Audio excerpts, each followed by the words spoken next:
১৭তম বিশেষ থেকে বাংলা অংশ উপসর্গের সঙ্গে প্রত্যয়ের পার্থক্য কী?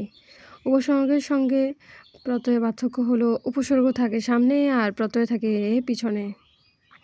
পর্তুগিজ ভাষা থেকে নির্মুক্ত একটি শব্দ বাংলা ভাষায় আত্মীকরণ করা হয়েছে, মূলত বালতি। লাঠালাঠি শব্দের সমাস হলো বহুব্রীহি সমাস, মূলত এটি একটি ব্যতিহার বহুব্রীহি সমাস।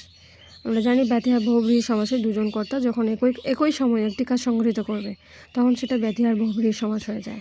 লাঠালাঠি করতে তো আর একজন লাগে না, দুজন লাগে, তাই না? এই জন্য এটি ব্যতিহার বহুব্রীহি সমাস। শব্দার্থ অনুসারে বাংলা ভাষার শব্দ সমষ্টিকে ভাগ করা যায় 3 ভাগে। শব্দার্থ অনুসারে ষড়যন্ত্র শব্দের সন্ধিবিচ্ছেদ হলো ষড়ঋতু শব্দের সন্ধিবিচ্ছেদ হলো ষড়যোগ ঋতু, ষড়ঋতু। লাবাতা শব্দের লা উপসর্গটি বাংলা ভাষায় এসেছে, লা উপসর্গটি আরবি ভাষা থেকে এসেছে বাংলা ভাষায় লাবাতায় লা। অক্ষির সমীপে বাগধারার অর্থ হলো সমক্ষ।